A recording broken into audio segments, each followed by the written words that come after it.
एक पति पत्नी के बीच रोज झगड़ा हो जाता।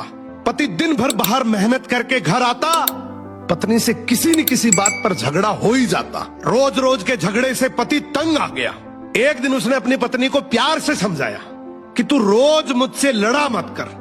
तो पत्नी बोली, क्या करूं, मुझे गुस्सा आ जाता है, मैं अपने गुस्से को कंट्रोल नहीं कर पाती हूं। पति ने तरकीब लगाई, कुछ कीलें लाकर अपनी पत्नी को दी और बोला, तुझे जब जब गुस्सा आए इसमें से एक कील इस दीवार पे ठोक देना। अब शुरू में पत्नी ने वैसा ही किया, जब उसको गुस्सा आता वो दीवार पे एक कील ठोक देती। फिर उसे एहसास हुआ कि कील ठोकना आसान काम नहीं है, तो वो कोशिश करने लगी अपने गुस्से को काबू करने की। धीरे धीरे कोशिश करते करते उसने अपने गुस्से पर काबू करना सीख लिया। अब रोज का झगड़ा होना भी बंद हो गया। फिर एक दिन पति ने कहा कि अब जब भी लगे कि गुस्सा शांत हो गया है तो दीवार में से एक एक करके कील निकाल देना। पत्नी ने फिर वैसा ही किया। जब उसे लगता कि उसका गुस्सा शांत हो गया है, वो अपने गुस्से को कंट्रोल कर पा रही है, तो वो दीवार में से एक कील को हटा देती। अब समय के साथ दीवार से कीलें तो सारी हट गई, लेकिन उन कीलों से दीवार पर हमेशा के लिए बहुत गहरे निशान पड़ गए।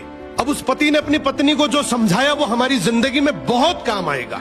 पति ने कहा कि बिल्कुल ऐसे ही गुस्से में जब हम किसी के दिल को चोट पहुंचाते हैं, अपने शब्दों से, अपने लहजे से, अपनी प्रतिक्रिया से, चीखते हैं, चिल्लाते हैं, अपशब्द बोलते हैं, कड़वे शब्द बोलते हैं, तो उनके दिल पर भी इतने गहरे निशान पड़ जाते हैं। उसके बाद हम कितनी भी बार माफी मांग ले, वो निशान नहीं मिटते। गुस्सा आना नैसर्गिक है, नेचुरल है, ये पार्ट ऑफ लाइफ है। लेकिन इस गुस्से को कंट्रोल करना, इसको काबू करना, ये एक आर्ट ऑफ लाइफ है, ये एक कला है।